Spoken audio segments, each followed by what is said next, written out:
Hello YouTube, Super Brain AK here, and, well, we're at my car, and I've got a lot of stuff set out, because, well, as you might know, 2000 Buick LeSabres have the battery in the back seat.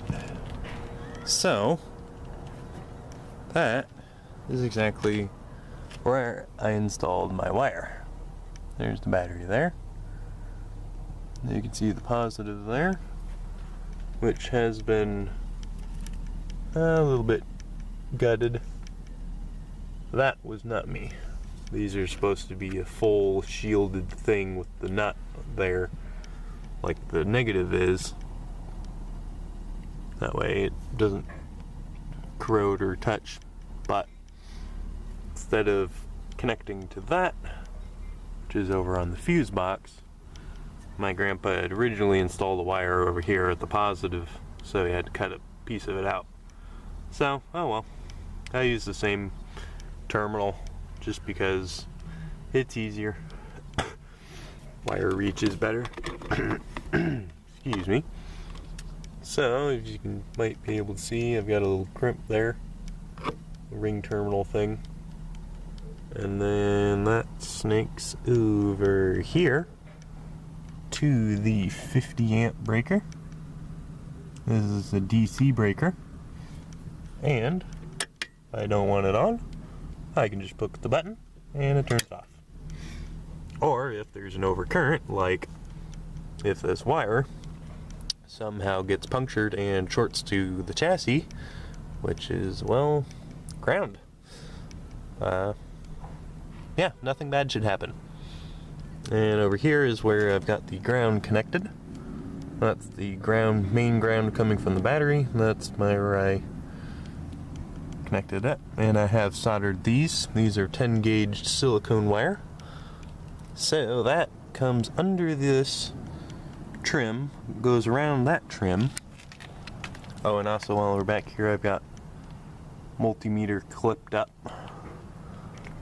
which goes to this multimeter here, and the wire continues running under here, and it goes between that seam. You might just be able to see the red there. So it goes under there. Nope, that's not the wire, that's a plastic stir straw. Forgive me. And it continues under all the way to the middle, where you can see it kind of pop its head out. So we've got an XT90, which also has two 14 gauge wires with a little fuse box. Can I put this somewhere? Sort of. Not really. That's a little better. 14 gauge fuse holder, which goes off to an XT60, which I can then plug into a 12 volt socket. This guy. So yeah.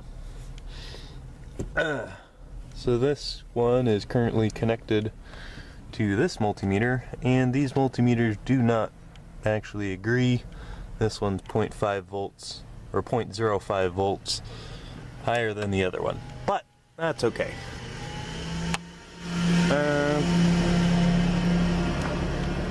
So now this is all live, obviously, since the car is not running right now all the time, so I can use it when the car isn't running, but seeing the state of my battery, I'm going to go ahead and start the car and put you on the tripod. Okay, now the car is running. We've got about 14.5 volts and pretty close on the other meter, and the interior lights are on. Yay! So I've got connected to my XT90 is the Aukey 550 watt power inverter. That guy right there. Excuse me. Oh, it just says 500 watt. Okay. So it's got power connectors on the back, a power switch. Now, to use the USB ports, you don't actually have to flip the switch on. You can just plug something in. So let me zoom you in a little more. So let's first test the two USB ports. Focus. There you go.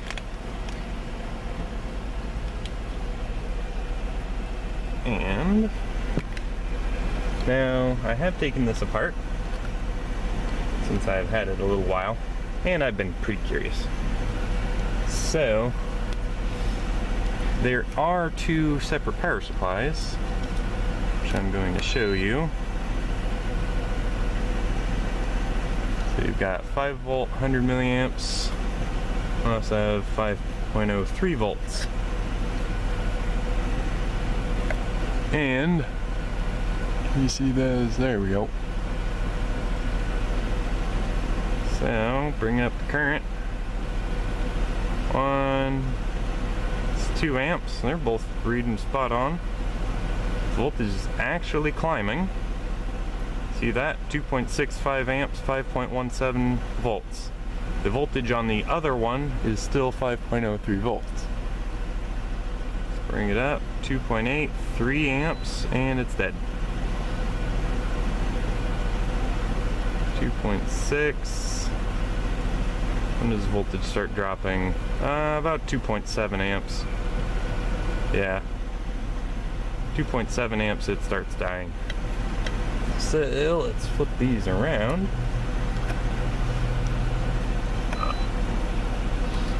Nah, you won't be able to read the voltage, but that shouldn't matter too much. That's not even on.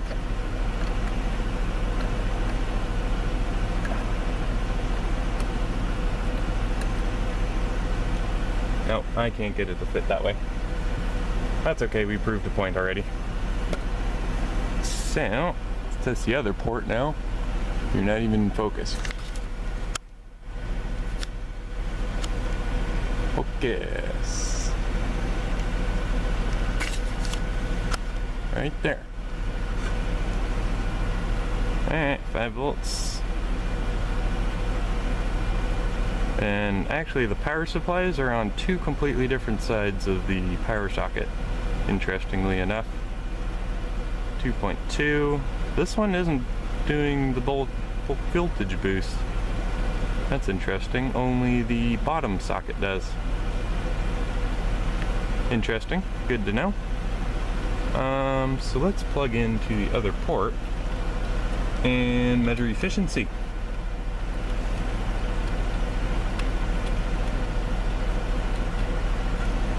Yeah. Now I'll pause the camera and get my clamp meter. Alright, so we've got 14.53 on the XT60 and 0.007 amps of draw. So we're going to bring the current up on the USB port. We've got 2 amps, 2.5, 2.67, so that's 14.2 watts. We have 14.5 volts, 1.2 amps. So whatever 14.5 times 1.2, that's not quite 14 watts, but it's pretty decent. And I don't think voltages drop all that much. 14.45, 14.5. So drops about 0.05 volts. Now let's draw some real current.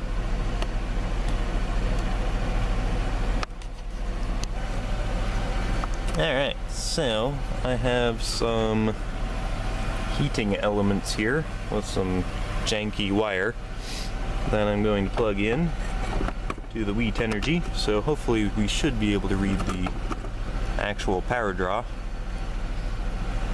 And let's go.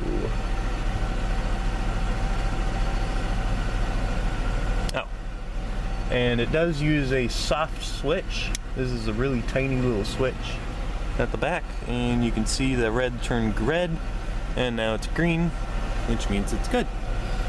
Means the meter is working, and we're reading 114.9 volts AC, and let me plug something in.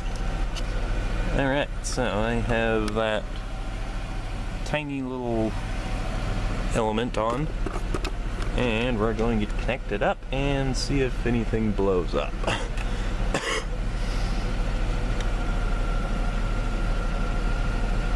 We've got 200 watts, 1.6 amps, 14.15 volts, or 16.89 amps on the DC. You can see that down there. So 194 watts. I don't know what the input is. I'll put those in the description. And 14.14 over here.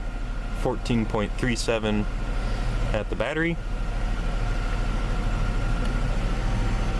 You can hear the engine idle change. Ooh, and that little element is toasty. So let's add a little more. Okay, so I have switched off the element by putting something in its thermostat and added this small element here. So when I switch it on, we should read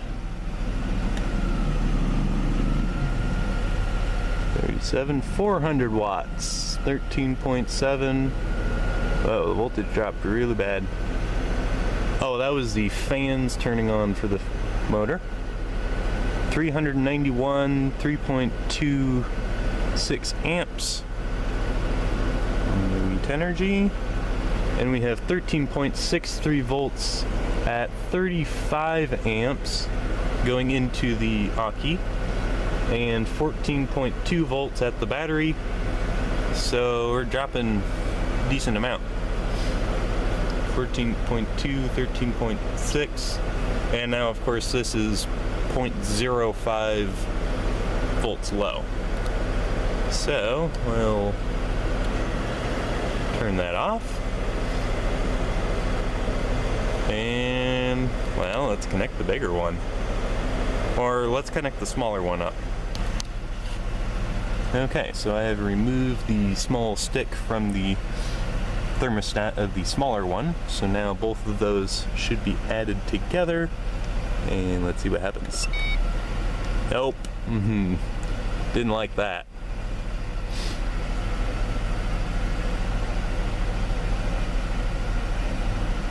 No. Oh. It just reboots itself. Alright. So let's disconnect that one and put on the bigger one. See what happens. Okay, so I have disconnected the small element again, which is that guy, and I've connected a larger element, just a little bit bigger. As you can tell, those are from one of those glass cooktops. And let's see what happens.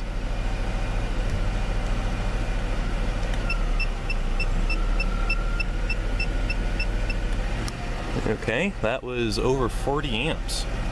My goodness. So my little meter was complaining.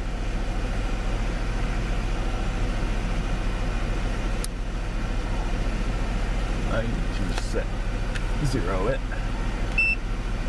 Zeroed. Well, and my wires are really warm. Let me change a bit. Not only because it's under the engine. So,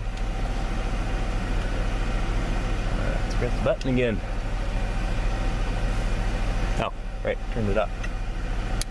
Turn it on.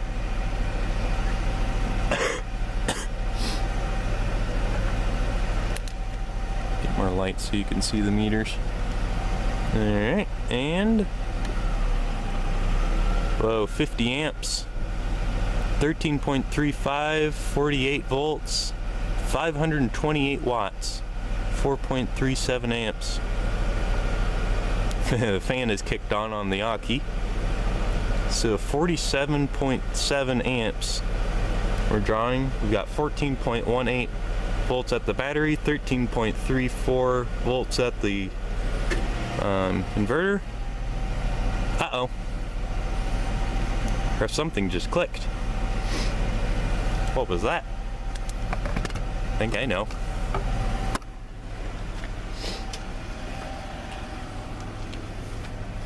Something did click.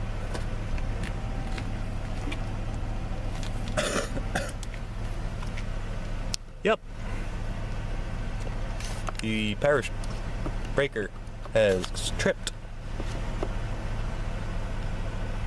You can see that. Reconnect it. It's not really all that warm. None of my connectors are warm. Connect it back up. Now the inverter is not on. Well, actually it is on, but nothing's connected. So that's a little bit too much. So I do have one more thing to connect, so let's try that. And the last thing would be this little grill starter. I just want to see if I can make it glow. Maybe? Maybe not. It's rated for 525 watts. So let's see what happens. 50 amps. It's going. The breaker's probably going to trip though. 46 amps. We've got 14.19 at the battery, 13.25 at the and it died. Breaker tripped. So at least I know my breaker works, and that's not even really hot to the touch. What about the inverter? Not too warm. So I hope you guys enjoyed this video. You know my breaker works. The fuse in that other holder is just a 15 amp metal wire sort of fuse. So one-time use. Sorry. Anyway, thanks for watching, everybody. Hope you enjoyed my review, and well, I've got a pretty awesome inverter for my car, and it's safe. That's all that matters. See you guys in the next video. Bye.